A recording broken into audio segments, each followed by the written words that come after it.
Nós vamos começar refletindo sobre a igreja, o significado da igreja, por Gálatas 6, 1, 2. E ele continua: levai as cargas uns dos outros, e assim cumprireis a lei de Cristo. A igreja, a palavra igreja, assumiu um outro significado a partir de Cristo. Um outro texto. Porque assim como num só corpo temos muitos membros, mas nem todos os membros têm a mesma função, assim também nós, conquanto muitos, somos um só corpo em Cristo e membros uns dos outros. Então, nós somos um só corpo, nós estamos totalmente ligados um ao outro. Membros. Ainda, Paulo vai dizer assim: porque também o corpo não é um só membro, mas muitos. Se disser o pé, porque não sou mão, não sou do corpo, nem por isso deixa de ser do corpo. Se o ouvido disser, porque não sou olho, não sou do corpo, nem por isso deixa de o ser. Se todo o corpo fosse olho, onde estaria o ouvido? Se todo fosse ouvido, onde o olfato? Mas Deus dispôs os membros, colocando cada um deles no corpo, como lhe aprouve. Se todos, porém, fosse um só membro, onde estaria o corpo? O certo é que há muitos membros, mas um só corpo. Não podem os olhos dizer à mão: não precisamos de ti, nem ainda a cabeça aos pés: não preciso de vós. Irmãos, isso é lindo, isso é profundo.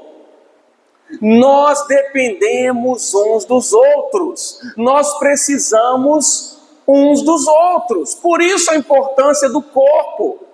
Esses dias eu fui comprar aquele açaí que a gente comeu domingo passado, e passou um rapaz próximo a gente sem um braço.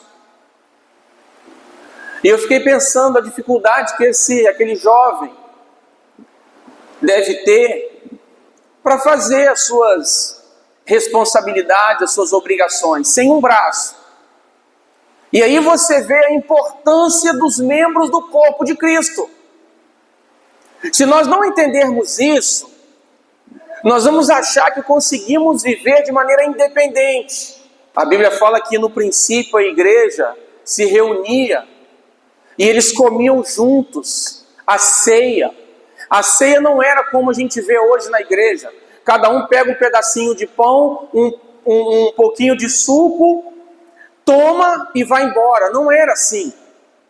Se assentava de casa em casa, as reuniões nos lares.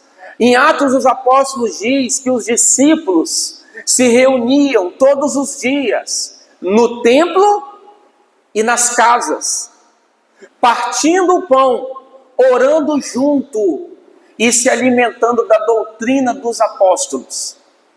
Então havia relacionamento, as pessoas compartilhavam suas necessidades uns com os outros para buscar uma solução. Paulo chega a dizer assim: o que vocês vão fazer quando vocês se reunirem? Uns têm línguas espirituais, outros têm interpretação, doutrina, revelação. Façam tudo para a edificação de vocês.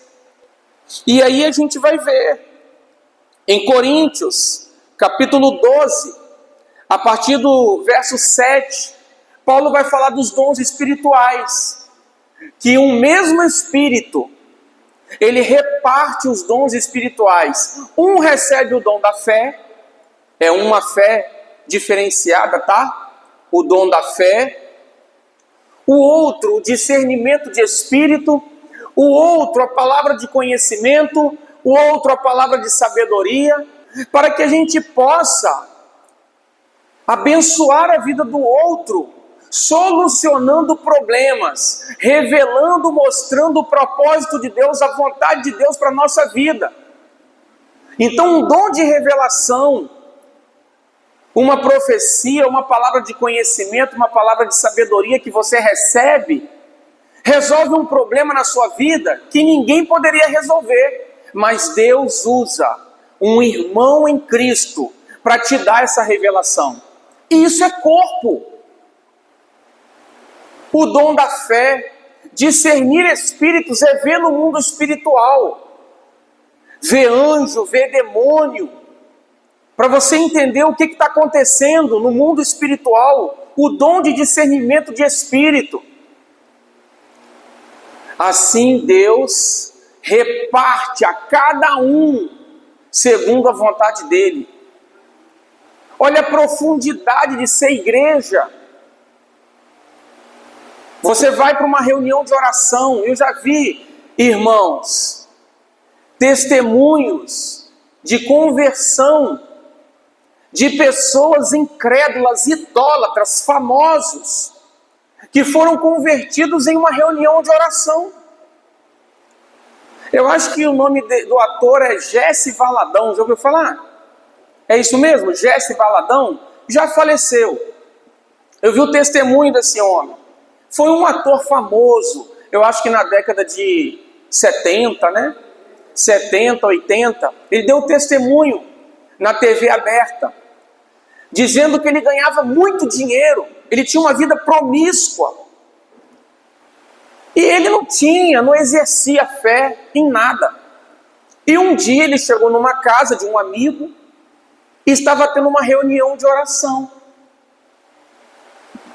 e ele ficou ali assistindo aquela reunião de crentes, e de repente chamaram ele para entrar no meio da roda. Colocaram ele no meio da roda de oração. Oração com fervor, com fé, com poder. E aí, de repente, ele se quebranta. Ele chora. E ele aceita Cristo. E ele disse que ele nunca havia experimentado uma paz como aquela. E ele abandonou tudo. Deixou tudo para trás. E passou a servir a Cristo. Outro, pouco tempo assim, coisa aí talvez de 10 anos, não sei, Rodolfo Abrantes, vocalista da banda Raimundos, banda muito famosa também, por volta do ano 2000, e ele, a esposa, marcou uma reunião de oração também, uma vez por semana, na casa dele, ou não me lembro se eram 2 vezes, e ele fugia dessa reunião. Ele fugia, não ficava em casa, porque ele não gostava de crentes. E um dia ele esqueceu da reunião e foi para casa. Chegando lá, algumas irmãs começaram a orar e oraram por ele. E revelaram a ele que ele estava com câncer. E dizendo para ele que Deus estava curando ele. Ele disse, irmãos, que ele tinha tumores espalhados pelo corpo. E ele sentia muitas dores com esses tumores. Ele era viciado em drogas. Mas ele não tinha procurado um médico. E aí as irmãs de oração oraram por ele. E ele se deitou, dormiu, acordou e percebeu que todos os tumores haviam desaparecido do corpo dele. Entregou a vida a Cristo e hoje é pregador do Evangelho. Maravilha! Você tem que ver esse testemunho. Coloca lá no YouTube. Testemunho Rodolfo Abrantes. É impactante. E ele então se lembrou que na família dele muitas pessoas haviam morrido de câncer. Inclusive no estômago, ele sentia muitas dores de estômago. As axilas dele disse que não podia passar desodorante, aquele Rolon, que ele sentia dores. E ele ficou assustado quando ele viu que todos os tumores haviam desaparecido do corpo dele. Isso é igreja. E Paulo vai dizer em Efésios 1:20 assim: o qual exerceu ele em Cristo, ressuscitando dentre os mortos e fazendo-o sentar à sua direita nos lugares celestiais, acima de todo principado, e potestade, e poder, e domínio, e de todo nome que se possa referir, não só no presente século, mas também no vindouro. Ou seja, Deus deu a Cristo poder sobre todas as coisas. E o que mais? Preste atenção. E pôs todas as coisas debaixo dos pés, e para ser o cabeça sobre todas as coisas, o deu à igreja, a qual é o seu corpo, a plenitude daquele que a tudo enche em todas as coisas. Vou traduzir, vou explicar para você. A qual é o seu corpo? A igreja é o corpo de Cristo, a plenitude daquele que a tudo enche. A igreja é a plenitude de Cristo. É pouco isso? Você se considera a plenitude de Cristo? Isso significa que Cristo sem você está incompleto. O quê? Se está dizendo aqui que a igreja é a plenitude daquele que a tudo enche em todas as coisas. Cristo enche todas as coisas. E a igreja é a plenitude de Cristo, ou seja, é através da igreja que Cristo se manifesta através do seu corpo. Para ser, o cabeça sobre todas as coisas, o deu à igreja. Deus deu Cristo para a igreja, para ser o cabeça sobre todas as coisas. Então você é o corpo de Cristo.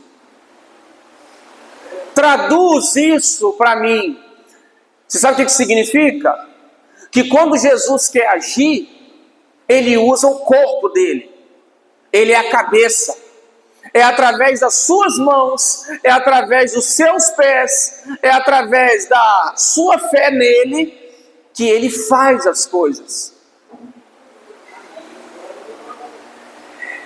A igreja é a plenitude de Cristo. Paulo vai dizer em outro capítulo aos Efésios, que grande é esse mistério. Cristo ser o cabeça da igreja é um grande mistério. A igreja ser o corpo de Cristo é um grande mistério. Por quê? Porque uma cabeça não pode fazer nada sem o seu corpo.